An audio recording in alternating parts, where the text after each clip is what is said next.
ร้อมๆกันนะคะกราบกราบกราบขออาราธนาพระอาจารย์แสดงธรรมเจ้าค่ะ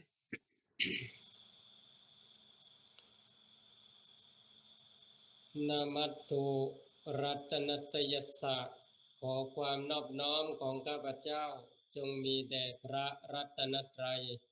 ขอถวายความเคารพนอบน้อมต่อพ่อแม่ครูอุปัชฌาจารย์ผู้มีเมตตากรุณาสอนสั่งตั้งแต่ต้นจนถึงบัดนี้ทุกรูปทุกท่านขอความสุขความสวัสดีความเจริญในธรรมจงบังเกิดมีแด่ญาติธรรมผู้สนใจใกล้ในพระสัทธรรมคำสอนขององค์สมเด็จพระชินวรผู้เป็นบรมครูของเราเทวดาและมนุษย์ทั้งหลายทุกท่าน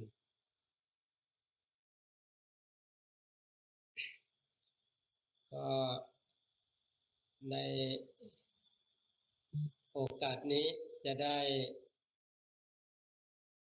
น้อมนำพระธรรมคำสอนของพระสัมมาสัมพุทธเจ้าที่สำคัญและจำเป็นมาแบ่งปันชื่อเรื่องที่ตั้งไว้ก็คือคาถาวัตถุ10ก็คือเรื่องที่ควรพูดหรือควรที่จะนำมาสนทนากัน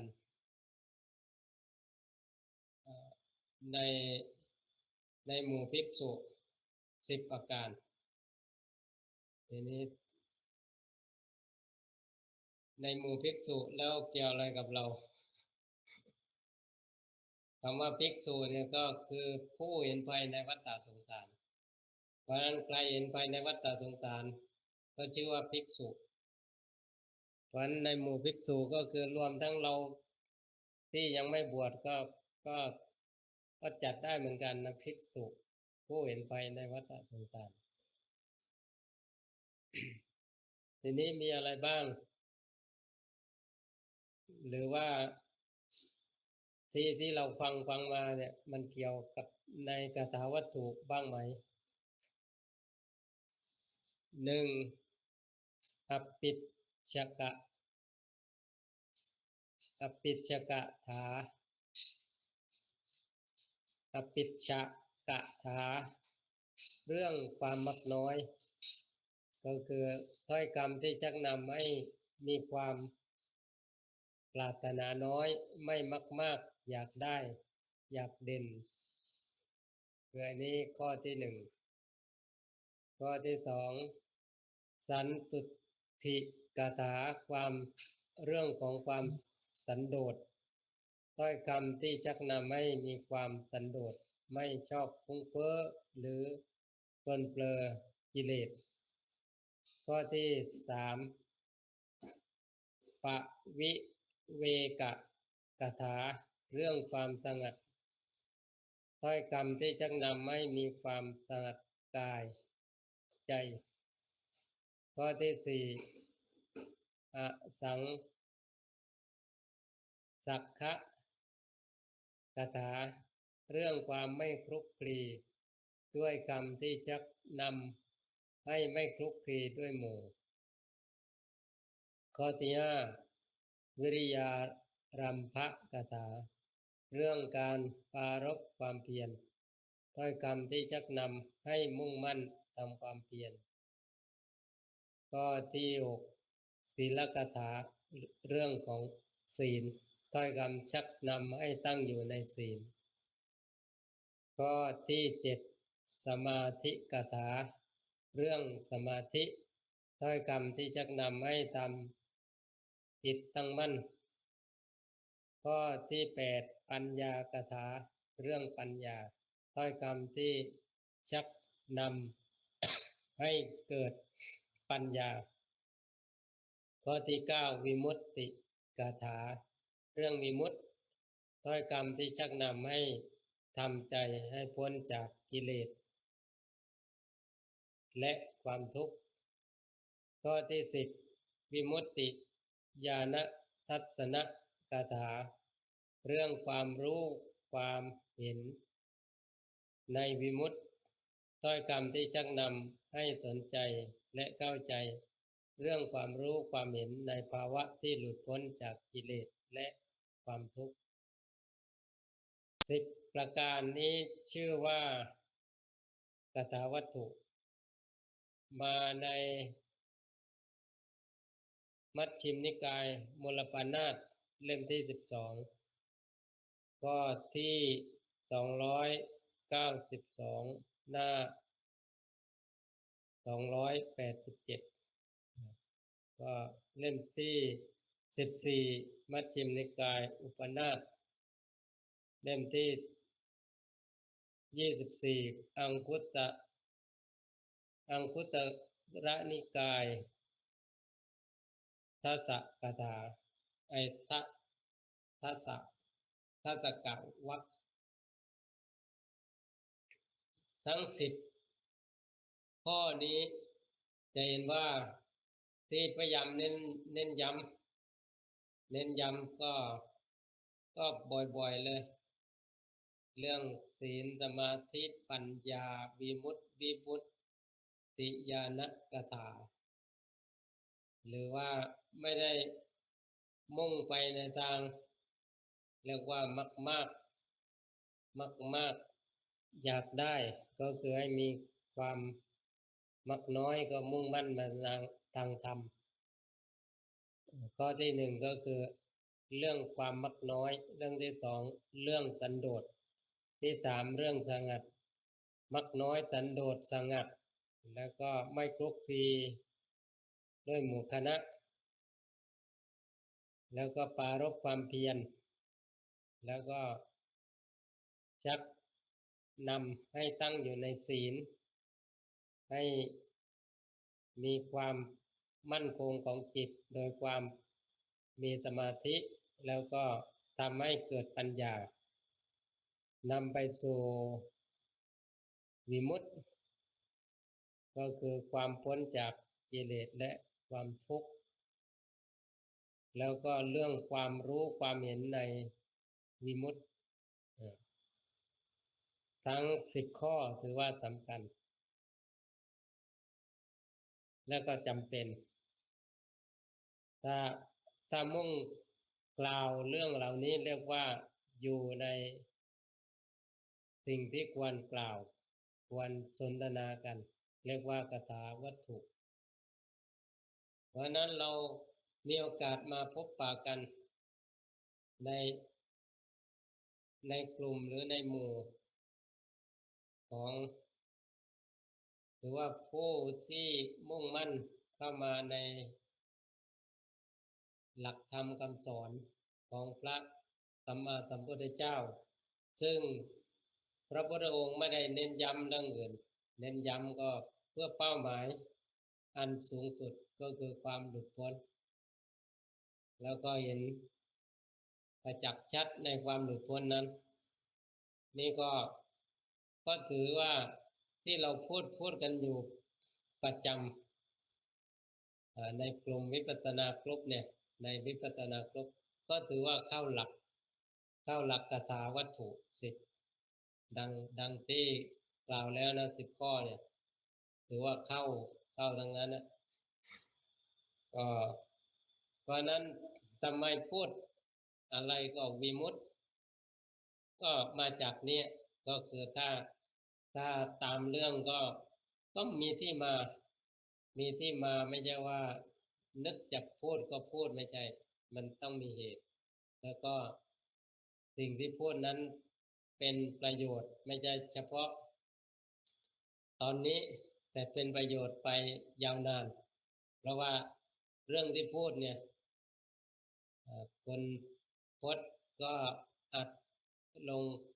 คลิป YouTube เพราะนั้นเรื่องต่างๆที่พระคุณเจ้าหรือว่าญาติธรรมได้มาแบ่งปันธรรมะแม่ชีก็มีพระก็มีก็ไม่เรียกว่าไม่จบไม่สิ้นลงในวันนั้นแต่มีให้ได้ฟังต่อเพราะนั้นเมื่อได้ฟังต่อก็เรื่องนี้ก็สามารถเป็น การเผยแผ่พระธรรมคำสอนของพระสัมมาสัมพุทธเจ้าจึงชื่อว่ามีประโยชน์ถึงแม้ว่าคนพูดไม่อยู่แล้วก็คือตายไปแต่เมื่ออาตมาตายไปสิ่งที่เหลืออยู่ก็เนี่ยคำพูดที่ได้กล่าวอยู่เนี่ยเพราะนั้นได้ทำหน้าที่ในการแบ่งปันธรรมะแล้วก็ธรรมะที่แบ่งปันก็ไม่ได้ออกจากเรื่องที่ควรกล่าวควรพูดกันก็คือสิ่งที่เราพูดอยู่หรือว่าสนทนากันอยู่ก็อยู่ในกถาวัตถุซึ่งก็มาเน้นย้ำให้ชัดก็คือในส่วนของปัญญาวิมุตติวิมุตติญาณทัศนะคืออันนี้ก็ส่วนปลายส่วนยอดที่เป็นสุดซึ่งสำคัญและจำเป็นส่วนเรื่องมักน้อยสันโดษให้มุ่งความสงัดไม่มุ่งคลุกคลีด้วยหมู่คณะตรงเนี้ยคำว่าคลุกคลีด้วยหมู่คณะเนี่ยอย่างที่เรามาพบกันเนี่ยไม่ถือว่าเป็นการคลุกคลีด้วยหมู่คณะคำว่าคลุกคลีด้วยหมู่คณะก็คือคลุกคลีเฮฮาไปในทางอื่นไม่ได้ทางธรรมก็คือมันไม่ได้เกิดประโยชน์พอจบแล้วก็ผ่านไปมันผ่านไปเฉยๆไม่ได้ใช้เวลาให้เกิดคุณค่าดังที่พระพุทธองค์ทรงตรัสว่าวันคืนล่วงไปบัดนี้เธอทำอะไรกันอยู่ก็จะมีคำตอบได้ว่าทำอะไรกันอยู่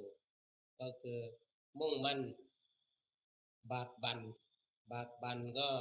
ก็คือเพียรพยายามเมื่อไม่คลุกคลีแล้วก็เพียรพยายามปรารภความเพียรพยายามสมมติว่าวันนี้ไม่เข้าใจก็พรุ่งนี้ก็ฟังอีกมันก็ต้องเข้าใจประจักษ์แจ้งเพื่ออะไรให้มีศีลสมาธิปัญญาในส่วนศีลเนี่ยก็ถ้าพูดถึงศีลตรงนี้ไม่ใช่ศีลเป็นข้อศีลเป็นข้อเนี่ยมันยังไม่ได้มีเป้าหมายมาสู่ความหลุดพ้นโดยตรงแต่ถ้าพูดถึงศีลที่มุ่งไปสู่ความหลุดพ้นโดยตรงก็คือความปกติเพราะนั้นความปกตินั่นแหละคือศีลถ้ามีความปกติจะไปผิดศีลไม่ได้มีความปกติของอะไรของจิตความปกติของจิตก็คือศีลความตั้งมั่นของจิตก็ชื่อว่าปัญญาสมาธิความตั้งมั่นเป็นสมาธิความเห็นความรู้ความเห็นตามความเป็นจริงเป็นส่วนปัญญานำพาไปสู่วิมุตติแล้วก็การเห็นแจ่มชัดในส่วนวิมุตตินั้นหลังจากนั้นก็ตามที่เราได้คุยกันเนี่ยก็ถือว่าอยู่ในเรื่องที่พระบรมศาสดาเรียกว่าพยานเน้นย้ำคือสิ่งใดที่พระบรมศาสดาตรัสสอนไว้เนี่ยสิ่งนั้นถือว่าสำคัญแล้วก็จำเป็นที่ต้องรับรู้รับทราบปีนี้เรายัง เรียกว่ายังอยู่ด้วยความปกติสุขปีต่อไปก็ไม่แน่เพราะว่ามันมีแววอยู่หลายอย่างเพราะนั้นความไม่แน่ตรงนี้ก็เพื่ออะไรเพื่อให้ตกใจหรือไม่ใช่ก็เพื่อให้เราเร่งขวนขวายการลดความเพียรว่ากำลังยังพอมีอยู่ก็รีบเร่งนะอย่าเพิ่งจะช้าอย่าโอ้เออย่าฟังแล้วก็เทียบเคียงคิดให้ยุ่ง ให้ยาวพอฟังแล้วมันลงใจเลยลงใจจะได้ไม่เนิ่นช้าลงใจเนี่ยก็คือให้มันลงที่ใจไม่ใช่ฟังที่หูอย่างเดียวไม่ใช่แค่ฟังที่หูฟังที่หูฟังเสร็จก็ผ่านไปเฉยๆแต่ถ้าฟังลงใจเนี่ยก็คือมันมีอะไรที่เปลี่ยนข้างในมันเปลี่ยนหมายถึงว่าเปลี่ยนอย่างไรก็คือไม่รู้ก็รู้ขึ้นมาเนี่ยมันเปลี่ยนเราไม่จำเป็นต้องไปจงใจนะเพราะผลสุดท้ายแล้วในส่วนของศีลสมาธิปัญญาเนี่ยหรือวิริยะก็ใช่คือทั้งสิ้นแล้วนะก็มีส่วนของที่เคยพูดแล้วเป็นสัมมัตสัมมัตตะสัมมัตตะ10ก็คือในส่วนของมรรคแปดมรรคมีองค์8แล้วก็มีวิมุตติเป็นที่9และวิมุตติญาณทัศนะเป็นที่10เป็นที่10ก็คือสัมมัตตะ10ก็คือความถูกต้อง10ประการซึ่งทั้งสิ้นแล้วเนี่ยก็ถ้าพูดไปก็อยู่ในกถาวัตถุเนี่ยก็ไม่ได้ออกไปหรือว่าไม่ได้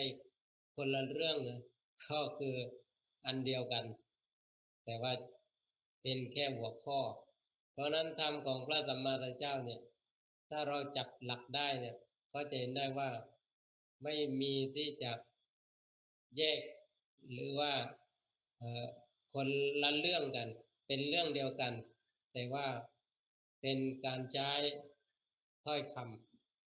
ำโวหารต่างกันแต่เนื้อความอันเดียวกันเพราะนั้นในส่วนนี้ก็ถือได้ว่าเราก็ได้รับรู้รับฟังหรือสนทนากันในสิ่งที่สำคัญจำเป็นทีนี้ในส่วนของ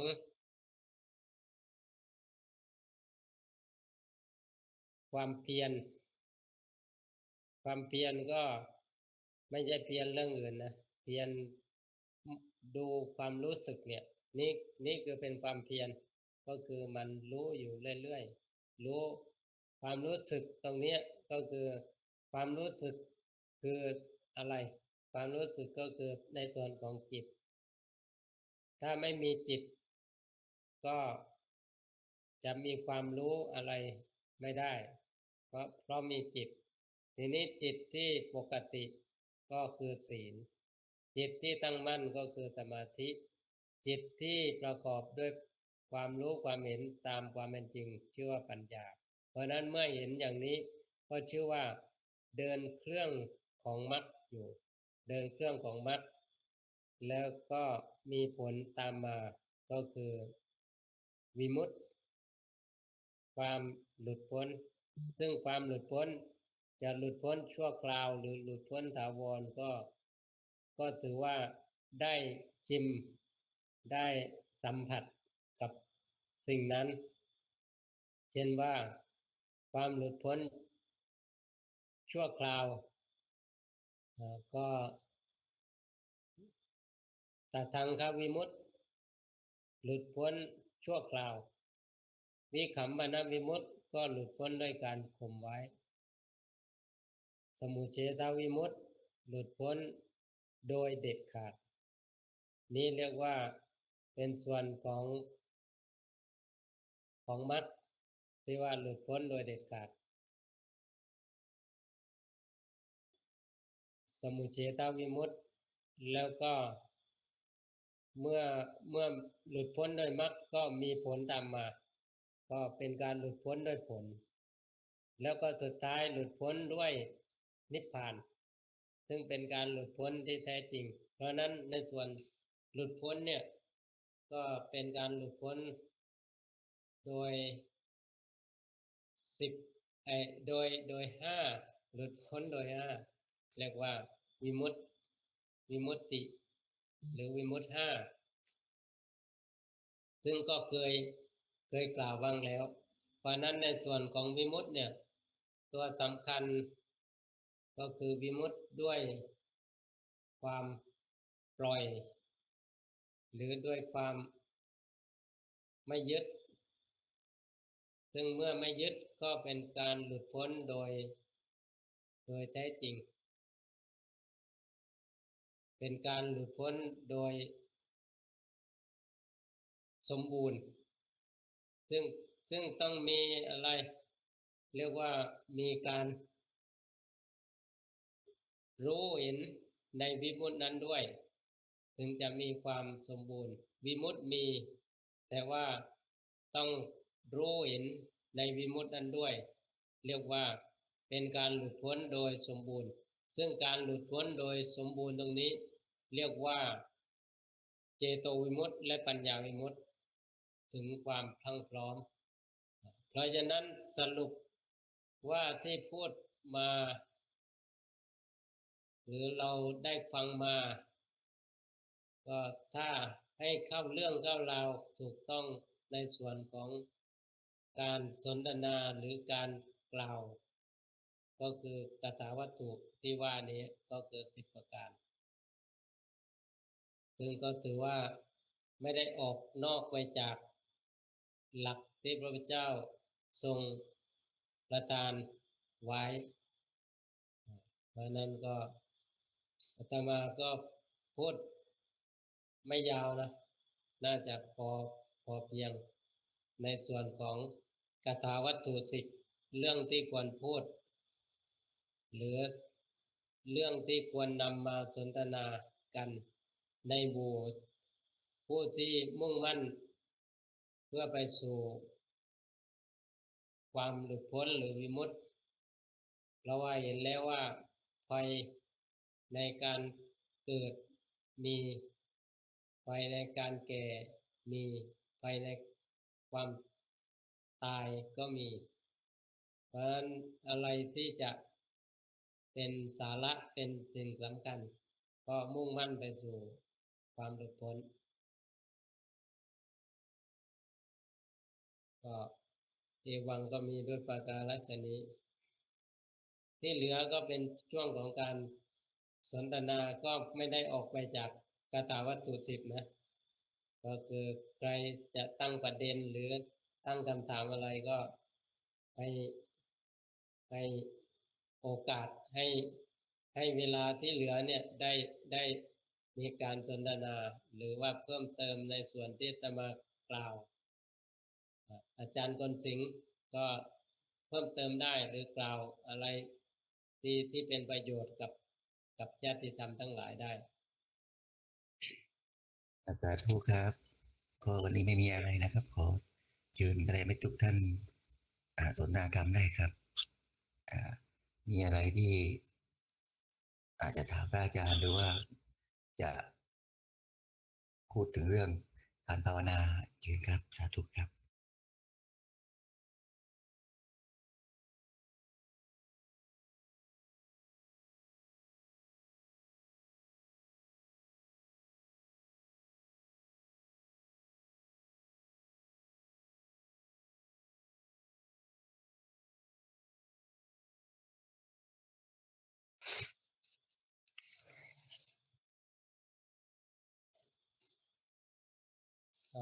ท่านใดจะเพิ่มเติมเสริม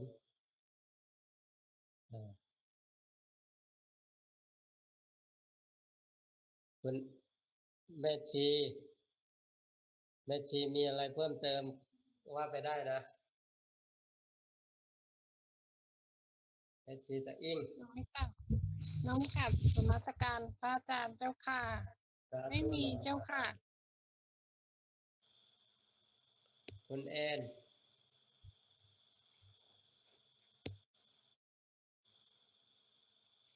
กราบนมัสการครับอาจารย์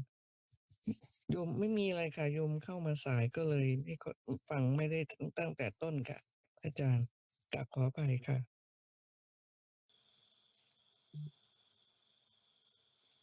เดี๋ยวพระอาจารย์เจ้าค่ะถ้างั้นโยมเปิดประเด็นให้เลยดีกว่านะคะพระอาจารย์จะได้มีหัวข้อนะคะอ่าข ข้อที่หนึ่งอะค่ะที่เรื่องความมักน้อยค่ะชักชวนให้มีความปรารถนาน้อย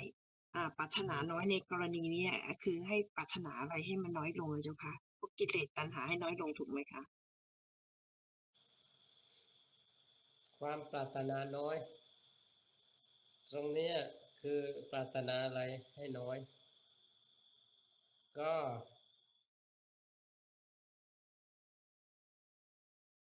แล้วเราคิดว่าน่าจะเป็นอะไรเอ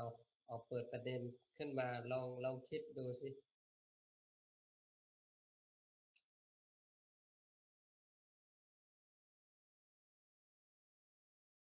โยมให้พระอาจารย์ขยายความดีกว่าเจ้าค่ะ จะได้มีประเด็นให้พระอาจารย์พูดเจ้าค่ะ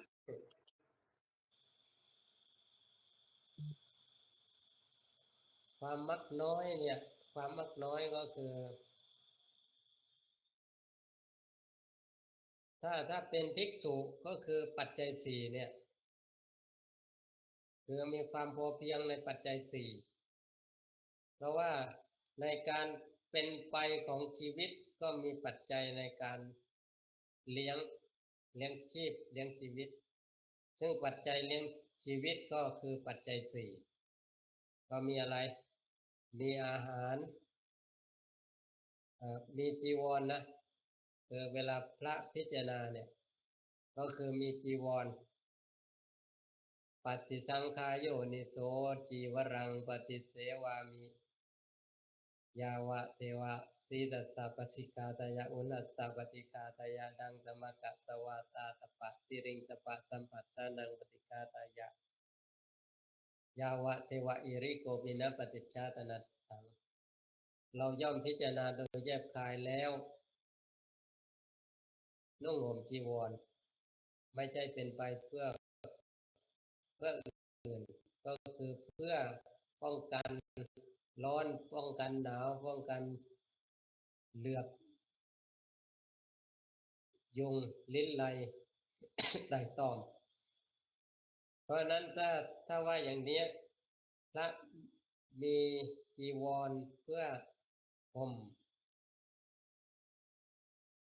เพื่อละใน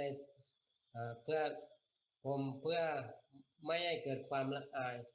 ก็คือถ้าไม่ห่มก็เป็นอะไรก็เป็นนักบวชอีกประเภทหนึ่งเรียกว่า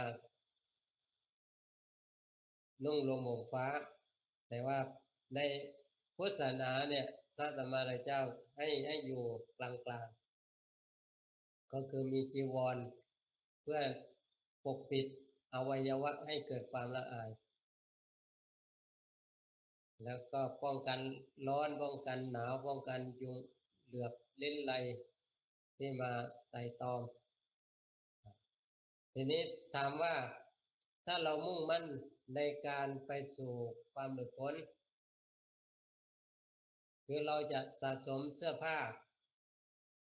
หลายชุดจำเป็นไหมคืออันนี้ข้อแรกนะก็คือจีวรก็ภาษาพระแต่ภาษาของเราก็คือเครื่องนุ่งห่มเครื่องนุ่งห่มก็คือเป็นส่วนของจีวรเพราะฉะนั้นจีวรมากก็คือหมายถึงเครื่องนุ่งห่มมากมันเป็นภาระไหมเรามาคิดดูนะสองอาหารถ้ามากไปเป็นภาระไหมคือก็มีแต่ว่าพอดีไม่มากเกินไปจีวรอาหารบิณฑบาตที่อยู่อาศัยมีญาติโยมที่ก็เอาใส่บาตรซึ่งก็ไปบิณฑบาตทุกเช้าเขามีบ้านหลังใหญ่นะอยู่หน้าปากทางเข้าศูนย์ปฏิบัติเนี่ยปากทางเข้าซอยศูนย์ปฏิบัติบ้านหลังใหญ่แล้วเขาอยู่สองคนนะสามีกับภรรยาคนสุดท้ายน่าจะไม่ไหวก็ประกาศขายทั้งที่ทั้งบ้านประมาณ6 ล้านเดินออกไปก็ เจอป้ายประกาศขายทีนี้เขาไปอยู่ไหนอ่ะเขาไปปลูกบ้านในอีกที่หนึ่งซึ่งอยู่แบบเรียบง่ายดูแลง่ายแล้วก็ไม่ยุ่งยากเพราะนั้นก่อนหน้านั้นเขาเขาคิดไหมว่าเป็นภาระก็อาจจะไม่คิดว่ามีบ้านใหญ่แล้วมันก็หรูถูกไหมมันมีเรียกว่าเชิดหน้าชูตาแต่ผลท้ายก็ไปอยู่แบบถ้าภาษาเรามีกระต๊อบมีที่นอนที่ทำอาหารที่เดินเล่นมีเลี้ยงสัตว์บ้างมีหมาอะไรบ้างแมวบ้างเขาอยู่แบบสบายๆตอนนี้ไปอยู่ที่นั่นใส่บาตรก็เป็นปกติทุกเช้า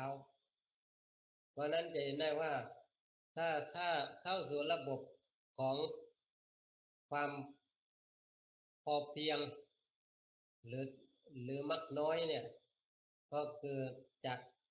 เรียกว่ามันจะปรับตัวของเขาเองว่าแค่ไหนพอกับความเป็นอยู่ของเราเรื่องเครื่องนุ่งห่มเรื่องบิณฑบาต เรื่องที่อยู่อาศัยแล้วก็สุดท้ายก็ยารักษาโรคซึ่งยารักษาโรคเนี่ยก็เท่าที่สำคัญจำเป็นต้องนำมาใช้เพราะนั้นทั้งหมดเนี่ยก็เรียกว่าปัจจัยสี่ซึ่งพระที่ท่านใช้เนี่ยท่านต้องพิจารณาทุกวันเลยปฏิสังขายโยนิโสปินทบาตังปฏิเสวามิเนวาตวายะนามาตายะนามันดนายะนาภูตนายะยาวะเทวะอิมัสสากายะสะทิติยายาปนายะวิงสุปารติยาพรหมจริยานุกายะเคยนี้เพราะว่าโยมตั้งประเด็นขึ้นมาแต่มาก็เลยพูดยาวไปทีนี้กล่าวว่าพูดให้สั้นเพราะนั้นเกิดใช้จีวรก็พิจารณาว่าใช้ทำไมฉันอาหารก็พิจารณาว่าฉันไปทำไมไม่ใช่เพื่ออะไรปฏิสังขายโยนิโสปินตปาตังปฏิเสวามิเราย่อมพิจารณาโดยแยบคายแล้วฉันอาหารบิณฑบาตเนวทวายะไม่ใช่เป็นไปเพื่อความเพลิดเพลินสนุกสนานเนวทวายะนามาทายะไม่ใช่เพื่อความเมามันให้เกิดกำลังพลังทางกายเนวทวายะนามาทายะมัดพอจะว่าก็ติดอีกกันเดี๋ยว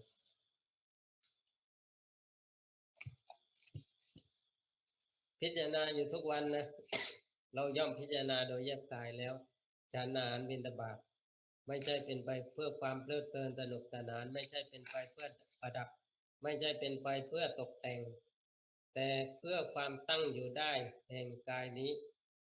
ไม่ให้เป็นไปเพื่อประดับไม่ให้เป็นไปเพื่อตกแต่งแต่ให้เป็นไปเพื่อความตั้งอยู่ได้แห่งกายนี้ยาปนายะเพื่อความเป็นไปได้ของอัตภาพบิงสุปารติยาเพื่อความที่ไปแห่งความลำบากทางกายลัมมจริยานุขายะเพื่อนุเคราะห์แก่การประพฤติพรหมจรรย์ด้วยการทำอย่างนี้อิติปุรานันจะเวทนังปฏิยังคามิด้วยการทำอย่างนี้เราย่อมรับเสียได้ซึ่งทุกขเวทนาเก่าเวทนาเก่าคืออะไรความหิวคือความหิวณวันจะเวทนังณอุปติสามิและไม่ทำทุกขเวทนาใหม่ให้เกิดขึ้นถ้าฉันมากเป็นอย่างไรทุกขเวทนาใหม่ก็เกิดขึ้นคือเพื่อระงับเสียได้ซึ่งทุกขเวทนาเก่าคือความหิวและไม่ทำทุกขเวทนาใหม่ให้เกิดขึ้นยาตราจะมีภวิสติอนวัจจตาจะพาสุยาโรจติอันหนึ่งความเป็นไปโดยสะดวกแห่งอัตภาพนี้ด้วยความเป็นไปโดยหาโทษไม่ได้ด้วยความเป็นไปโดยผาสุขด้วยจักมีแก่เราดังนี้นี่คือข้อบิณฑบาตข้อบิณฑบาตข้อเสนาสนะก็คล้ายกับจีวรปฏิสังขายโยนิโสเสนาสนังปฏิเสวามิเราย่อมพิจารณาโดยแยบคายแล้วใช้สอยเสนาสนะ ยาวะเทวะสีตัสสะปฏิฆาตยะเพียงเพื่อบำบัดความหนาวอุนัสสะปฏิฆาตยะเพื่อบำบัดความร้อนดังสมกัสสวาสปะสิริงสปะสัมผัสสานังปฏิฆาตยะเพื่อบำบัดสัมผัสอันเกิดจากเปลือกยุงลมแดดและสัตว์เลื้อยคลานทั้งหลายยาวะเทวะอุตุปริสยะวิโนทนังปฏิสัลลานาลามัถังเพียงเพื่อบรรเทาอันตรายอันจะพึงมีจากดินฟ้าอากาศและเพื่อความเป็นผู้ยินดีอยู่ได้ในที่หลีกเล้นสำหรับภาวนาอันนี้คือข้อที่อยู่แล้วก็ยารักษาโรคปฏิสังขายโยนิโสกิลานะปัจจยเภสัชปริคารังกเตเสวามิเราย่อมพิจารณาโดยแยบคายแล้วบริโภคเภสัชบริการนั้นเกื้อกูลแก่คนไข้ถ้าไม่จำเป็นจะไปทานหรือฉันก็ไม่ได้เพราะมันจำเป็นเราพิจารณาโดยแยบคายแล้วบริโภคเภสัชบริการนั้นเกื้อกูลแก่คนไข้ก็คือเมื่อเป็นไข้ไม่สบายก็ต้องหายามาแต่ว่าถ้าไม่จำเป็นก็ไม่ต้องเพราะนั้นมันอยู่แบบพอเพียงยาวะเทวะอุปันนานังวิยาปาติกานังเวทนานังปฏิฆาตายะเพื่อบำบัดทุกขเวทนาอันบังเกิดขึ้นแล้วมีอาพาธต่างๆเป็นมูลอัปปยาปัชชปรมัตตายาติเพื่อความเป็นผู้ไม่มี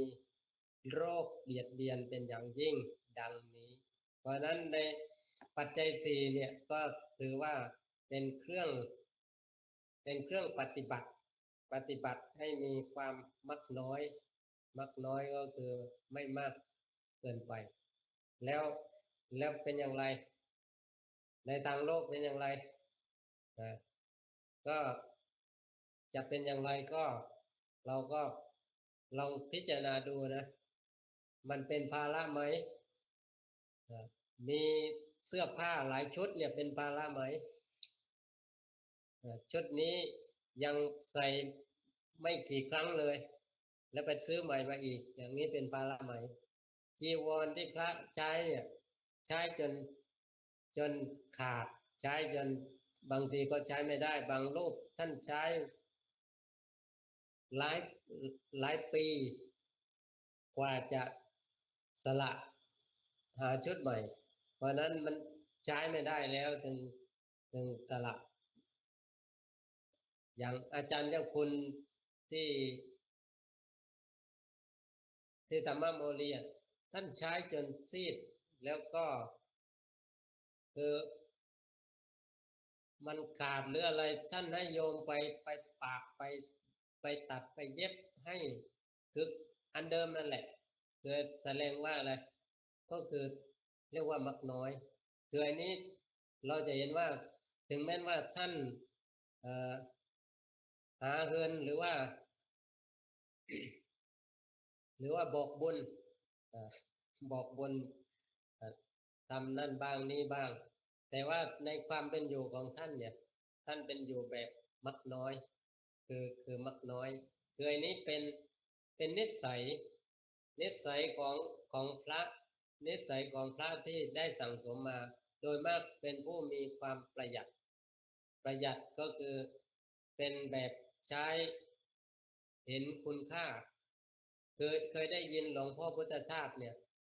เขาส่งพัสดุมาเนี่ย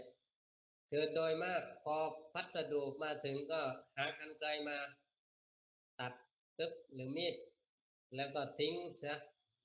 ท่านไม่อย่างนั้นนะท่านใช้ปากกาใช้อะไรที่แหลมค่อยแกะที่เขามัดแกะแล้วก็เก็บเชือกไว้กล่องถ้ายังใช้ได้ก็เก็บไว้ทีนี้พอถึงเวลาที่จะส่งจดหมายหรือส่งพัสดุท่านก็ใช้ตัวเนี้ยในการใช้อ่านต่อเป็นผู้มักน้อยแล้วก็อย่างในหลวงร.9 พ่อหลวงเกิดท่าน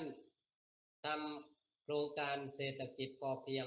หรือเป็นอยู่ด้วยความพอเพียงและพระองค์เป็นอย่างไรปากกาดินสอเนี่ยใช้จนใช้ไม่ได้แล้วนะใช้จนใช้ไม่ได้บางทีคนที่ดูแลใกล้ชิดเอาไปทิ้งท่านก็ถามหา ว่าหายไปไหนแล้ว ยังใช้ได้อยู่นะ ถึงแม้ว่าสั้น มากแล้วเพื่อจะเห็นว่า แต่ละท่านเนี่ยประหยัดก็คือมักน้อย แต่ว่าสามารถทำประโยชน์ให้กับผู้อื่นได้มากมาย เพราะว่าจิตที่มีความมักน้อยตรงนี้มันพอเพียง แต่ว่าสามารถมีส่วนเหลือมากมายเนี่ยสามารถช่วยคนอื่นได้ นี้เป็นความปกติของผู้ฝึกปฏิบัติมาในทางธรรม เพราะนั้นในทางธรรมจะเห็นว่าเป็นผู้มักน้อย บุคคลที่เริ่มต้นจากความเป็นผู้มักน้อยเนี่ยไม่ใช้สุรุ่ยสุร่ายแต่ละอย่างไม่ใช้สุรุ่ยสุร่ายมีรองเท้าก็คู่หรือสองคู่ใช้จนกระทั่งใช้ไม่ได้อย่างเนี้ยไม่ต้องว่ารองเท้าแฟชั่นออกใหม่ก็ไปซื้อมาประดับหรือเสื้อผ้าชุดใหม่ทันไอ้นี้ชุดเก่ามันไม่ทันสมัยแล้วไปเอาชุดใหม่มาไอ้นี้เรียกว่ามักน้อยไหมเพราะนั้นทั้งสิ้นเนี่ยก็คืออยู่ที่ปัจจัยสี่ใช้อย่างรู้คุณค่าใช้อย่างประหยัดเรียกว่าประโยชน์สูงประหยัดยิ่งแต่ว่าเรื่องปัจจัยที่หามาเพื่ออะไรเพื่อใช้ในการสร้างประโยชน์ถ้าสมมติเป็นพระนะใช้ในการสร้างประโยชน์ให้กับบุคคลทั้งหลายสมมติว่าที่พักไม่พอก็ต้องพยายามหาเงินมาสร้างที่พักสถานที่ปฏิบัติไม่พร้อมก็หาเงินมาไม่ใช่ว่าพระไม่มักน้อยเที่ยวบอกบุญเที่ยวอะไรยุ่งอีลุงตรงนังนะก็คือส่วนปัจจัยสี่นี่ท่าน ท่านเป็นอยู่แบบพอเพียงแต่เพื่ออำนวยประโยชน์แก่คนอื่นเนี่ยท่านก็ไม่หยุดก็ต้องทำให้จนเป็นเป็นที่เป็นทางที่เหมาะแก่การพักอาศัยของคนที่มาร่วมอาศัยก็อันนี้ก็ไม่ใช่ว่ามักน้อยแล้วก็คือจีวรป่าแล้วป่าเล่าคือไม่ถึงขนาดนั้นก็ได้คือมีพอที่ใช้แล้วก็ไม่ลำบากจนเกินก็คือยึดหลักพอเพียงพอดีก็คือมัชฌิมาปฏิปทาก็อาตมาพูดอาจจะยาวไปนะเพราะนั้นก็คำว่ามักน้อยก็คือมักน้อยในปัจจัยสี่ในการเป็นอยู่ไม่ต้องยุ่งยากลำบากมากนักมันก็เอื้ออำนวยประโยชน์เมื่อมักน้อยแล้วก็มุ่งไปสู่การปฏิบัติให้ยิ่งเพราะว่าเราไม่ต้องมีภาระในการหาในการอะไรในส่วนปัจจัยสี่ให้ลำบากคืออันนี้เมื่อมุ่งไปสู่ความหลุดพ้นเนี่ยความมักน้อยเนี่ยก็ถือว่าสำคัญในการเริ่มต้นที่จะเดินเครื่องไปสู่วิมุตติแต่ว่าถ้าเรียกว่าสุรุ่ยสุร่ายอาหารก็เหมือนว่ากินทิ้งกินขว้างอย่างนี้ไม่รู้คุณค่ามันก็ความละเอียดในจิตมันก็ไม่มีคือมันได้เริ่มแล้วจากเริ่มต้นก็คือความมักน้อยตรงนี้พระสัมมาสัมพุทธเจ้าเนี่ยทรงมีพระปัญญาเป็นอย่างยิ่งเลยเพราะฉะนั้นแต่ละอย่างเนี่ยคือพรั่งพร้อมไปด้วยเหตุและก็ผลไม่ใช่ว่าไม่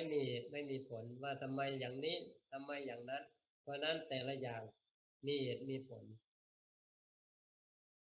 เพื่อมุ่งไปสู่เป้าหมายก็คือความหลุดพ้นคืออันนี้คร่าวๆนะพอไหมประมาณนี้คุณพจน์ สาธุค่ะพระอาจารย์ละเอียดเลยเจ้าค่ะนึกไม่ถึงถ้าพระอาจารย์ให้โยมแจงโยมก็นึกไม่ถึงแล้วค่ะว่าเข้ามาอยู่ปัจจัยสี่อะค่ะก็เป็นข้อนี้ก็เพิ่งเป็นครั้งแรกที่ฟังนะเจ้าค่ะพระอาจารย์สาธุค่ะก็กราบนมัสการหลวงพ่อวิรยุทธ์ที่ ร่วมเข้ามาให้กำลังใจในการแบ่งปันธรรมะของกับผมด้วยครับท่านอื่นมีประเด็นอื่นหรือคุณพจน์เอาอะไรที่ค้างคาก็เปิดประเด็นต่อได้นะ จริงๆพระอาจารย์ข้อที่หนึ่งพระอาจารย์ก็อธิบายละเอียดมันก็เหมือนกับครอบคลุมไปข้อที่ ใช่ สอง ใช่ทั้งหมด ก็ คลุมไปถึงวิมุตติเลยนะ ค่ะค่ะค่ะ คลุมไปถึงวิมุตติได้เลย ก็คร คือ อบคลุ คือ มไป อย่างพระที่ท่านอยู่ในป่าอยู่ในถิ่นที่เหมาะแก่การปฏิบัติเนี่ย ท่านมักน้อยจริงๆให้ไปดูนะเป็นอย่างหลวงพ่อสมเด็จ พุทธโฆษาจารย์ไหมหลวงพ่อปอประยุตโตอ่ะคือท่าน ค่ะ คือท่านอยู่ที่อยู่ของท่านเนี่ยกุฏิเป็นไม้แล้วก็หาอะไรมาไม้ผูกบางทีมาแปะแล้วมันคืออะไรเขาคือนี่นิสัยนะนิสัยของความมักน้อยคือเคยได้ยินว่าท่านได้สังฆทานมาเนี่ยได้อะไรดีๆขอถวายปากกาขอถวายอะไรต่างๆเครื่องพิมพ์หรืออะไรต่างๆสมัยก่อนปากกาดีๆท่านก็ไม่ได้ใช้นะท่านเก็บรวบรวมแล้วก็ถึงเวลาก็ทำฉลากคือให้พระมาแล้วก็ทำฉลากไอ้นี้ปากกานี่ หมายเลขหนึ่งสมมติสิ่งนั้นหมายเลขสองมีพัดลมหรืออะไรต่างๆคือถ้าตามที่จัดแจกอย่างเนี้ยบางทีคนหรือพระท่านก็ต้องการเหมือนกันแต่ว่าจับฉลากเพราะนั้นจับฉลากก็ได้ยุติธรรมกันนะเพราะตามที่ฉลากจับได้จะเห็นได้ว่าถึงแม้ว่าได้รับมาแต่ท่านก็ไม่ได้สะสมก็คือแสดงถึงอะไรความมักน้อยเพราะนั้นจะเห็นได้ว่า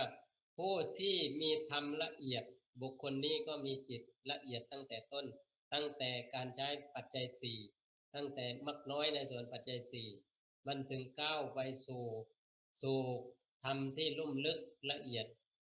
ได้แล้วบุคคลเหล่านี้ก็จะอยู่ด้วยความพอเพียงไม่ลำบากจะอยู่ตรงไหนก็ท่านก็อยู่ได้สบายไม่ใช่ว่ามียศใหญ่เป็นถึงสมเด็จเป็นถึงเจ้าคุณอะไรแล้วต้องหรูหราไม่ใช่ก็คือไปดูความเป็นจริงนะคือท่านเป็นอยู่อย่างประหยัดเป็นอยู่อย่างรู้คุณค่าของทุกสิ่งมีความมักน้อยก็คือใครเป็นแบบถามว่าใครเป็นแบบเรื่องนี้ก็พระบรมศาสดานี่แหละเป็นแบบท่านละจากสมบัติอันมากมาอยู่อย่างมักน้อยจะเห็นได้ว่านั่นคือแบบฉบับที่เป็นไอดอลของผู้เดินตามทีหลังก็คือพระภิกษุทีนี้ต่างไปจากนี้มีไหมก็มีแต่ว่าเราไปดู ไปดูเหตุผลว่าทำไมต้องมีอย่างนั้นทำไมต้องเป็นอย่างนี้ก็ย่อมมีเหตุมีผลไม่ใช่ว่าเราไปเห็นโอ้หรูหราเหลือเกินเราก็โจมตีแล้วไม่ใช่ต้องไปดูเคยอย่างอาตมาเคยไปวัดป่าบ้านตาดหลวงตามหาบัวนี่เกิด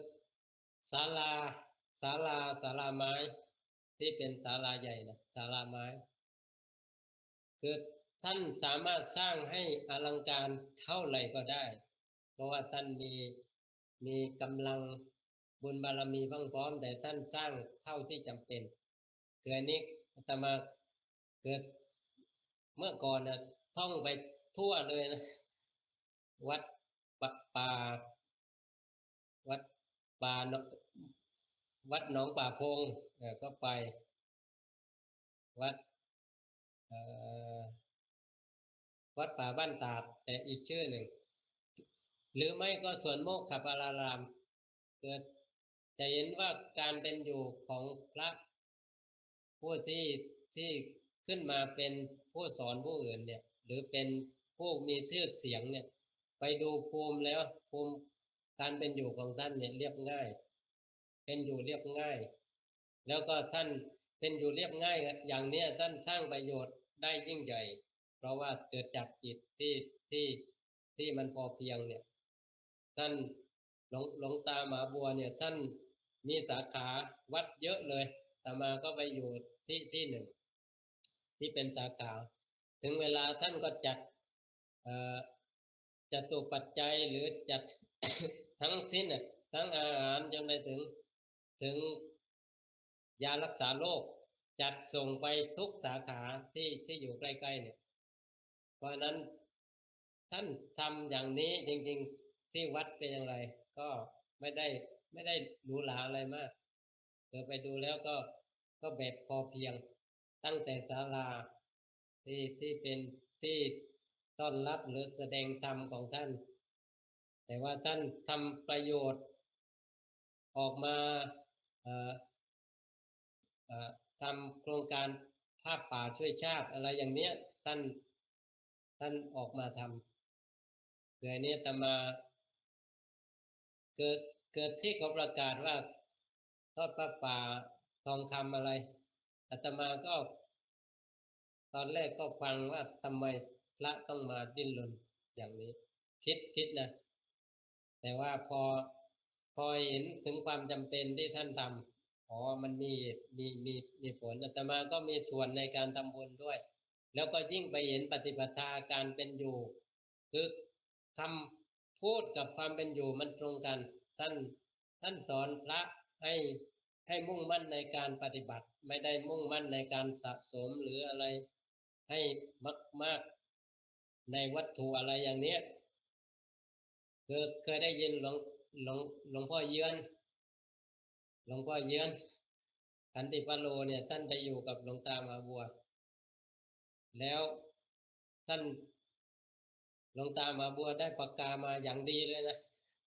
อย่างดีแล้วถ้าเป็นพระทั่วไปท่านก็คงหวงแต่นี่ไม่หวงใครจะเอาไปใช้หรืออย่างไร ท่านไม่ได้หวงของ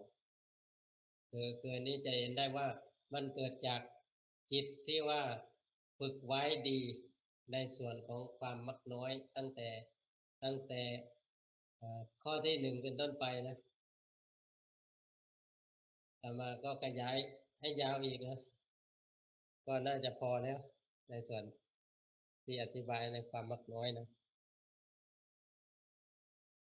พระอาจารย์ขออีกข้อหนึ่งนะเจ้าค่ะพระอาจารย์คำว่าสันโดษกับสงัดเนี่ยต่างกันยังไงเจ้าค่ะสันโดษก็คือไม่ฟุ้งเฟ้อหรือปลนเปลือแล้วก็สันโดษกับสงัดใช่ไหมสันโดษก็คือพอเพียง พอเพียงเรียกว่ายินดีเท่าที่มีพอเพียงในสิ่งที่มียินดีในสิ่งที่ได้ก็เรียกว่าสันโดษก็คือได้อย่างไรก็พอใจตรงนี้เรียกว่ามีความสันโดษสงัดก็คือสะอาดกายสะอาดใจเรียกว่าจะคลื่นเพลงสนุกสนานได้ไหมถ้ามีความสงัดมุ่งในความสงัด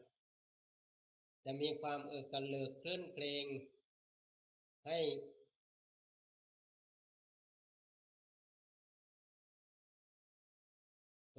คือคนที่ชอบสงัดมันคือไม่ชอบคลุกคลี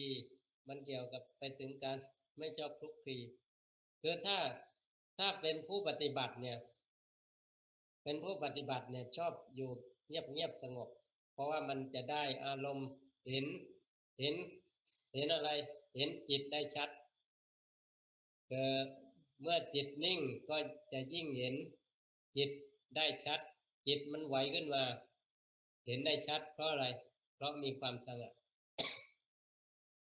ถ้ามีความกระเลิก ก็มันคนที่ยังไม่ฝึกให้ดีเนี่ยกระลึกมันก็ไหลไปตามนั่นแหละ มันจิตมันก็กระเพื่อมไปเรื่อยไม่มีความสงัดทางกายเรียกว่ากายวิเวกถ้าไม่มีกายวิเวกจิตจะวิเวกก็ไม่ได้กายวิเวกมีผลให้เกิดจิตวิเวกจิตวิเวกก็ยังผลให้เกิดอุปธิวิเวกเพราะนั้นความสะอาดกายยังให้เกิดความสะอาดใจความสะอาดใจส่งไปถึงการสะอาดจากกิเลสเกิดผู้ที่ฝึกเนี่ยต้องมีอย่างนี้คุณสมบัติอย่างนี้ก็คือมีความพอเพียงยินดีในสิ่งที่ได้แล้วก็มีความสงัดก็คือกายสงัดจิตสงัดแล้วก็กิเลสก็สงัดไปด้วยเรียกว่ามีความสันโดษแล้วก็มีความสงัดก็ถามก็ดีนะเพราะอาตมาไม่ได้อธิบายให้ยาวเมื่อกี้ขออภัยด้วยโยมเข้าใจผิดโยมคิดว่าสันโดษเนี่ยแปลว่าแบบว่าไม่ยุ่งกับใครอะไรนี่นะไม่ใช่ ไม่ใช่ ก็คือสงัดนั่นแหละไม่ยุ่งแต่เมื่อเข้าใจธรรมเนี่ยมันก็สามารถที่จะเข้ามายุ่งกับคนอื่นได้ก็คือจิตมันไม่กระเพื่อมจิตนิ่งได้แล้วเนี่ยจะอยู่อย่างไรก็ไม่มีผลคือท่านพระสัมมาสัมพุทธเจ้าตรัสว่าอย่างพระอรหันต์เนี่ยท่านจะอยู่ที่ใดจะเป็นที่ลุ่มที่ดอนจิตก็ไม่ได้ต่างกันไม่ได้จะอยู่ที่สงบสงัดหรือในอยู่ในที่พลุกพล่านจิตของท่านไม่ได้แกว่งไม่ได้ไหวตามเพราะท่านก็ถึงจิตที่เป็นตัวแท้แล้วจิตที่สงบโดยแท้จริงเสียแล้วเพราะนั้นจะอยู่อย่างไรท่านก็อยู่ได้ทั้งสิ้นแต่ว่าก่อนหน้านั้นมันต้องอาศัยความสงัดความไม่พลุกพล่าน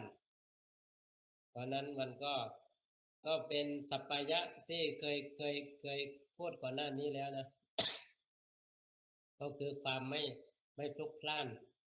ก็เป็นสัปปายะอันหนึ่งด้วยแล้วเกี่ยวเนื่องมายังให้เห็นกิเลสได้เพราะว่าถ้าไม่สงบมันจะเห็นความจริงไม่ได้ทีนี้พูดอย่างนี้ก็เราก็หาที่เงียบสงบกันไม่ต้องพูดคุยกันไม่ใช่ขณะพูดคุยกันเนี่ยกายของเราไปทำผิดทำอะไรให้กระเลิกไหมขณะที่เราฟังธรรมเนี่ยขณะที่ฟังธรรมเนี่ยกายก็วิเวกนะตอนนี้นะสังเกตนะกายของเราวิเวกและจิตของเราไม่ฟุ้งซ่านจิตของเราก็เป็นหนึ่ง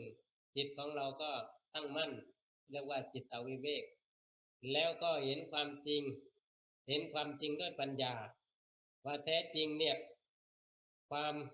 หลุดพ้นคือวิมุตติเนี่ยมีอยู่โดยไม่ต้องสร้างไม่ต้องไปทำเขามีอยู่แล้วการเห็นธรรมชาติอย่างนี้เพราะอาศัยที่จิตของเราไม่ฟุ้งไม่ไปอดีตไม่ไปอนาคตเท่ากับจิตเป็นจิตวิเวกกายวิเวกก็ตอนนั้นน่ะตอนที่ฟังธรรมอยู่ก็ดีตอนที่ปฏิบัติธรรมอยู่ก็ดีก็เป็นกายวิเวกก็คือกายสงัดกายสงัดเมื่อกายสงัดจิตก็สงัดจิตวิเวกก็เกิดปัญญาให้เห็นทั้งสังขารและวิสังขารเมื่อเห็นทั้งสังขารวิสังขารก็กิเลสทำงานไม่ได้เรียกว่าอุปธิวิเวกก็คือสงัดจากกิเลสเพราะนั้นกิเลสไม่อาจทำงานได้เพราะว่าปัญญาที่ไปเห็นความจริงของธรรมที่เป็นความจริงไม่มากก็พูดบ่อย ธรรมที่เป็นสังขารเรียกว่าสังคตธรรมคือธรรมที่มันไหวอยู่ตลอดไหวอยู่ก็คือมีเกิดมีดับมีเกิดมีดับมีเกิดมีตั้งมีดับแต่ส่วนวิสังขาร พ้นจากสังขารเนี่ยเป็นธรรมชาติที่หลุดพ้นจากสังขารหลุดพ้นจากขันธ์เรียกว่าขันธวิมุตติหลุดพ้นจากความเป็นสังขารเรียกว่าเป็นวิสังขารเพราะนั้นวิสังขารก็มีแต่ว่าทำไมไม่เห็นก็เพราะว่าไม่ได้เข้ามาดูเพราะว่ามันกายมันไม่มีวิเวกเนี่ยกายไม่มีวิเวกวจีก็ไม่มีวิเวกกายวาจาไม่มีวิเวกเพราะนั้นกายกับวาจาก็คือเป็นส่วนของศีลกายวิเวกเนี่ยคือกายปกติก็เท่ากับมีศีลจิตวิเวกก็เป็นส่วนของสมาธิอุปธิวิเวกเพราะเป็นผลของปัญญาที่พรั่งพร้อมที่เห็นความเป็นจริงจนถึงที่สุดเรียกว่าเห็นวิมุตติเรียกว่าวิมุตติมีอยู่แต่ว่าต้องไปถึงว่าวิมุตติญาณทัสสนะข้อสุดท้ายจะเห็นว่าถ้าไม่มีข้อสุดท้ายคาถาวัตถุ10เนี่ยไม่สมบูรณ์ไปสมบูรณ์ที่ว่ามีความรู้เห็นในวิมุตติคือความหลุดพ้นนั้นจึงชื่อว่าสมบูรณ์ถ้าไม่ถึงตรงนี้เรียกว่าเรื่องที่กล่าวเพื่อประโยชน์ในทางพุทธศาสนาเนี่ยยังไม่สมบูรณ์แต่สมบูรณ์เมื่อญาณทัสสนะวิมุตติญาณทัสสนะก็คือมีความรู้เห็นในวิมุตตินั้นพูดยาวอีก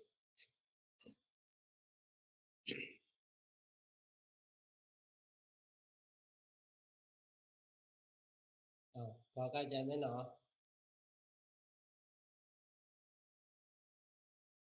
เงียบไปแล้ว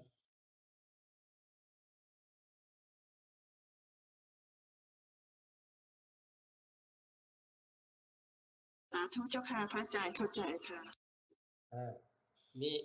มีขัดแย้งก็ว่าได้ขัดแย้งก็ได้ไม่ว่าเห็นแย้งได้ไม่เป็นปัญหา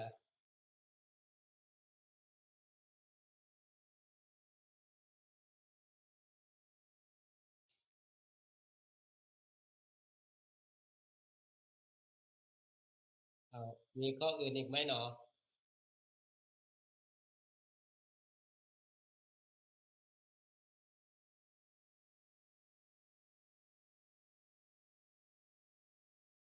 เงียบถ้าเงียบก็พอเพียงหนอก็ผลสุดเอาว่าไปได้เลยพอดีเสียงสะท้อนกับเครื่องของโยมหนุ่มเจ้าค่ะดีโยมหนุ่มเขาก็เปิดกำลังจะไปทำงานก็ผลสุดท้ายก็สรุปมาอยู่ที่การปฏิบัติธรรมนะคะเพื่อความหลุดพ้นก็ตั้งแต่จากเมื่อคืนนี้ค่ะทางอเมริกาสัปยะแล้วก็วันนี้ก็มากถาวัตถุ10ก็จากการปฏิบัติการหลุดพ้นทั้งนั้นเลยค่ะสาธุค่ะอาจารย์คืออาตมาพูดให้ถึงหลุดพ้นได้จนได้คือมันจบแบบไม่ถึงที่สุดไม่ได้เพราะว่าเนี่ยอาตมายึดหลักคาถาวัตถุเหมือนกันนะก็คือผลสุดท้ายต้องมาถึงวิมุตติแล้วก็วิมุตติญาณทัสสนะคาถาว่าโดยการรู้เห็นในส่วนวิมุตติใครรู้เห็นก็สุดแล้วแต่นะใครจะรู้จะเห็นใครจะเข้าใจก็สุดแล้วแต่ว่าหน้าที่ของอาตมาก็คือทำหน้าที่ตรงนี้หน้าที่พูดให้สมบูรณ์ธรรมของพระเจ้าเนี่ยสมบูรณ์เรียกว่าสวยงามงดงามตั้งแต่เบื้องต้นอาทิกัลยาณังมัจเจกัลยาณังปริโยสานกัลยาณังก็คือไม่เป็นอย่างนี้เรียกว่าไม่เป็นคำสอนของพระพุทธเจ้า คำสอนของพระเจ้าต้องงดงามในเบื้องต้นท่ามกลางและก็ที่สุดก็คือสมบูรณ์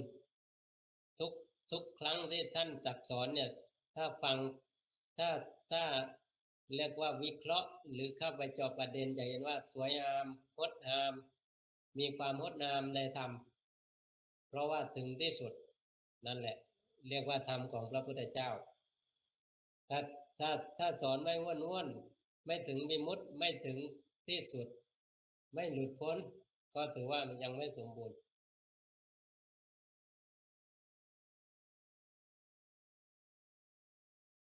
กราบขอโอกาสครับอาจารย์ข้อที่ความเพียรนี่เป็นสัมมาวายามะหรือเปล่าครับอาจารย์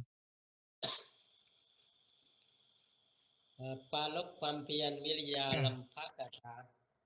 เรื่องของการปาลบความเพียรถ้อยคำที่ชักนำมุ่งมั่นทำความเพียรก็ถูกต้องเพราะจริงๆถ้าพูดไปถึงเป้าหมายคือวิมุตติเนี่ยมันทั้งสิ้นแล้วเนี่ยตั้งแต่ข้อที่หนึ่งไปทั้งสิ้นข้อที่หนึ่งถึงข้อที่แปดเนี่ยข้อที่หนึ่งถึงข้อที่แปดก็คืออยู่ในมรรคมีองค์แปดแต่ว่าเพียงแต่ว่าใช้วงอาหารต่างกับเมื่อก่อนเท่านั้นแล้วข้อที่เก้ากับข้อที่สิบก็คือเพิ่มเข้ามาซึ่งเมื่อเพิ่มเข้ามาก็กลายเป็นอะไรสัมมัตตะสิบก็คือความถูกต้อง10ประการซึ่งก็ตรงนี้ก็ถือว่าเป็นความสมบูรณ์อีกแล้วนะไม่ใช่ว่าขัดแย้งกันนะสมบูรณ์เหมือนกันจะพูดข้อไหนมันก็สมบูรณ์ได้ทั้งสิ้นหลักคำสอนของพระเจ้าพูดตรงไหนก็เข้าสู่อริยสัจทั้งสี่ไม่สมบูรณ์ได้ไงก็คือทั้งทุกข์แล้วก็ไม่ทุกข์อยู่ตรงนั้นเลยเพราะนั้นมันสมบูรณ์อยู่ทุกถ้อยคำของท่านที่ตรัสสอนมันเป็นสิ่งอัศจรรย์เป็นสิ่งอัศจรรย์ที่ถ้าเข้าใจแล้วเนี่ยมันไม่มีอะไรจะถ้าเรียกว่าวิเศษไม่มีตำราไหนที่จะวิเศษเท่ากับคำสอนของพระองค์นะ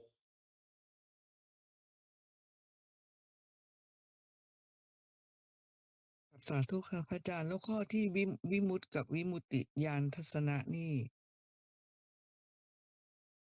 เกี่ยวข้องกันยังไงครับอาจารย์หรือเป็นขั้นตอนก็เป็นผลคือเมื่อเดินมรรคแล้วผลของการ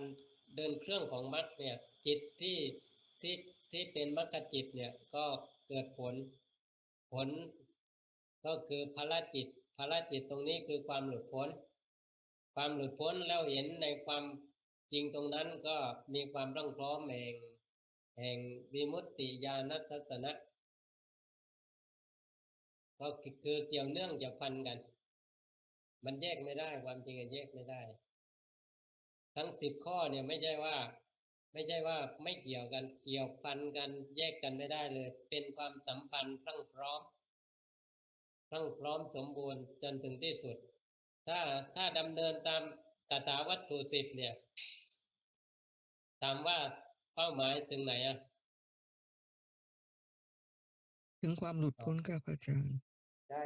ไม่ใช่แค่โสดาบันไม่ใช่แค่สักกาตากาไม่ใช่แค่อนาคาแต่ถึงความเป็นพระอรหันต์เลยคาถาวัตถุเนี่ยถ้าเข้าใจเนี่ยถึงความเป็นพระอรหันต์เลยนะเพราะว่าผลสุดท้ายก็เห็นในวิมุตติที่สุดเลยด้วยปัญญาอันพรั่งพร้อม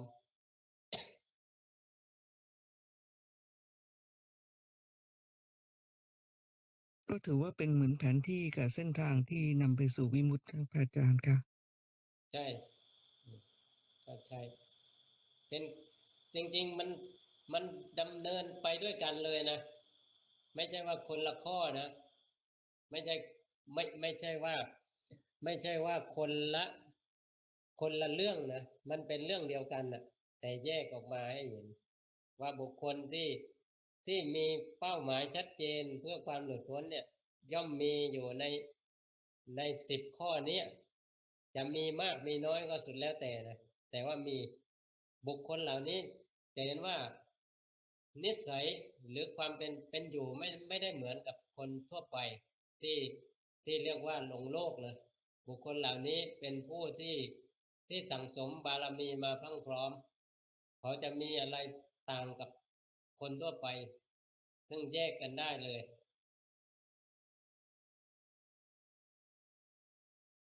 อย่างวิริยารัมภะเนี่ยปรารภความเพียรเนี่ยทำไมบางท่านปฏิบัติเอาเป็นเอาตายปฏิบัติจริงจังอดอาหารอะไรต่างๆจะเห็นว่าแล้วคนทั่วไปทำได้ไหมคนทั่วไปที่หลงโลกที่ที่ที่ชอบเป็นไปในทางโลกีแต่บุคคลที่มุ่งมั่นมาทางโลกุตระเนี่ยจะเห็นว่าต่างกันคือยกตัวอย่าง โยมผู้หญิงที่ว่าเราเคยได้ฟังแล้วนะขอกล่าวชื่อนิดหนึ่งคุณโยมนุชอยู่ที่หาดใหญ่เนี่ยก็แกก็บอกว่าไปทั่ว แล้วเคยบวชชีด้วยแทนที่ว่าจะอยู่ให้สุขสบายในครอบครัวนะก็ไปทั่วไอ้นี้ก็มีอะไรก็มีอยู่ในเนี้ยอยู่ในคาถาวัตถุสิบเนี่ยก็คือไปอย่างนี้มันไม่ได้ออกนอก10 ข้อนี้ไปแล้วจนเข้าใจธรรมะได้หรือหลายๆท่านถ้าเราไปสืบค้นดูนะภูมิหลังที่มากว่าจะถึงที่หมายถึงความสวัสดีก็ต้องดำเนินมาอย่างยาวนานเลยถึงแม้ว่าชาตินี้เหมือนว่าอายุยังไม่มากก็ได้เห็นธรรมแล้วแต่ว่าอดีตชาติเล่าเขาก็ได้สั่งสม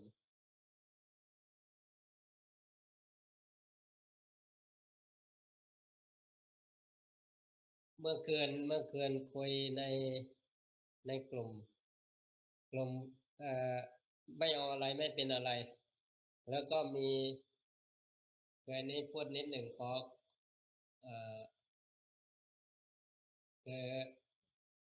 อแม่เขาแชร์แล้วนะโยมแม่แชร์มา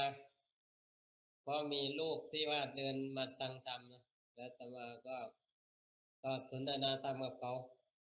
าก็เข้าใจธรรมะที่ลึกด้วยนะไม่ใช่ธรรมดานะธรรมะที่ไม่มีตัวตนเลย อาตมาถามว่าเสียงเนี่ยใครพูดเริ่มจากนี้เลยนะเพราะมันเริ่มจากการมีเสียงถามว่ามีใครพูดจนกระทั่งเขาเห็นว่ามันไม่มีคนที่พูดมันมีกระบวนการกฎเกณฑ์ของธรรมชาติที่ส่งต่อกันให้เกิดเสียงมันไม่ใช่ว่ามีใครที่ให้เกิดเสียงแต่มันเป็นกระบวนการของธรรมชาติเขาเห็นนะเห็นคืออันนี้คลิปมีอยู่คือหลังจากที่เขาฟังแล้วเขาเข้าใจแต่ถามว่าเขาบรรลุถึงไหนก็ไอ้นี้ก็ไม่ได้ไปตัดสิน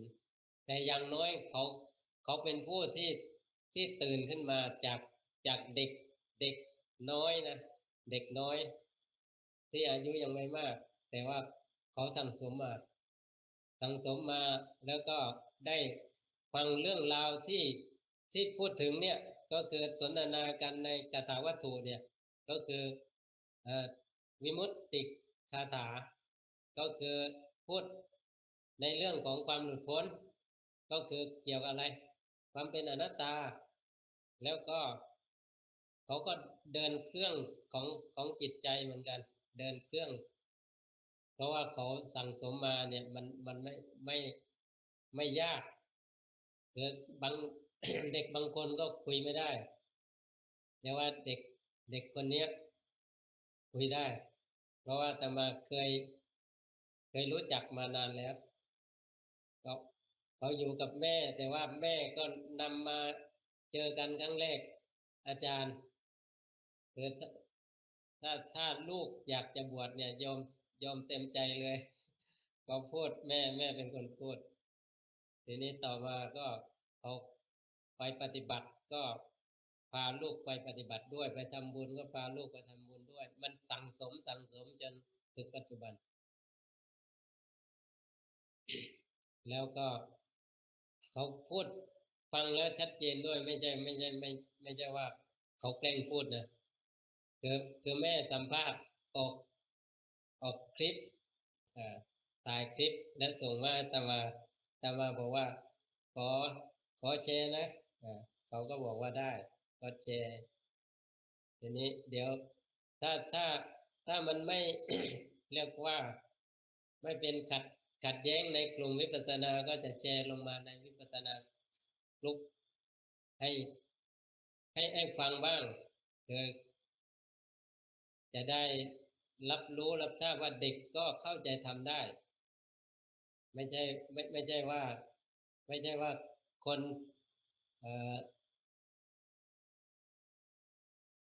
ต้องอะไร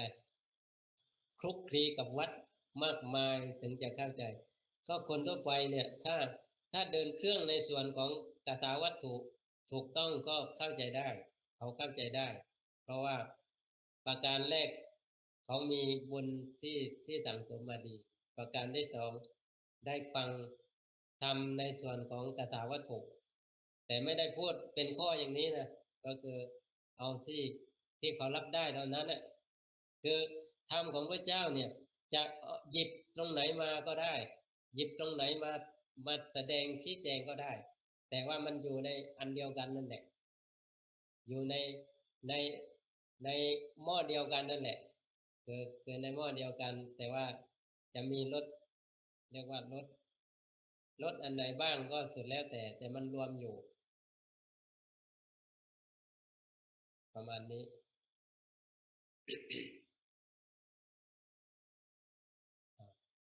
ยาวอีกแล้วเนาะอาตมาถามนะท่านใดอยากจะฟังอยากจะชมคลิปบ้างอาตมาจะแชร์มา เจ้าค่ะชมเจ้าค่ะ มีหนึ่งท่านแล้วนะ สองค่ะ สองท่านก็พอแล้วนะ เชิญเลยค่ะพระอาจารย์ สองท่านนะอาตมาแชร์เลยแป๊บเดียว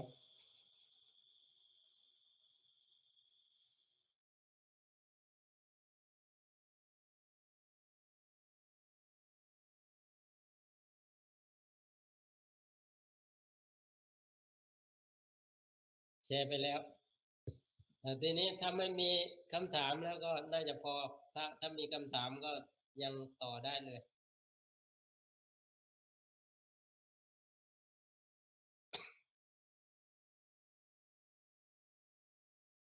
คุณแม่จงดีฟังข้าวกล้องแล้วเป็นอย่างไรบ้าง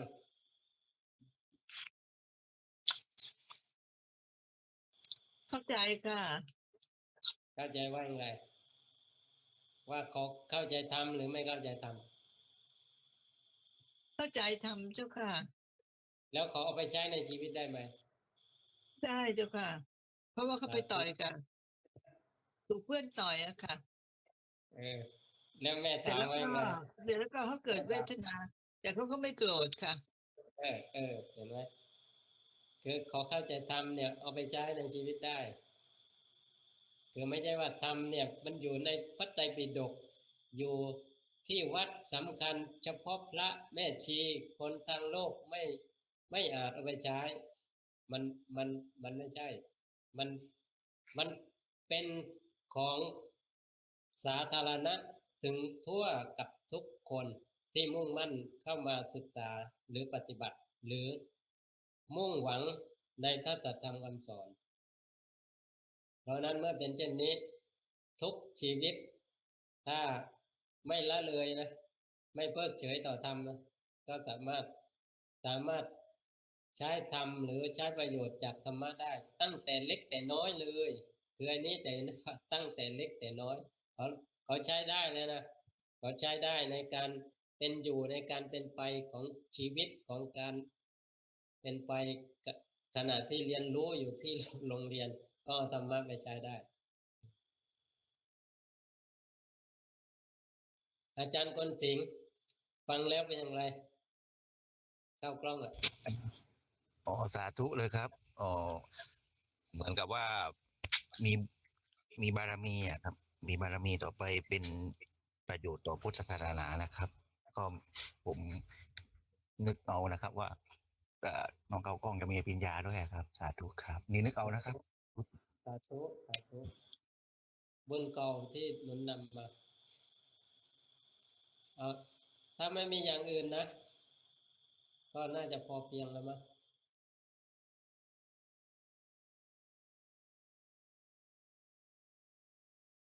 ถ้ามีก็เปิดประเด็นขึ้นมาได้นะไม่คิดที่จะถอยนะไม่คิดที่จะถอย แต่ว่าถ้ายืดยาวบางท่านก็อยากจะพักประมาณนั้น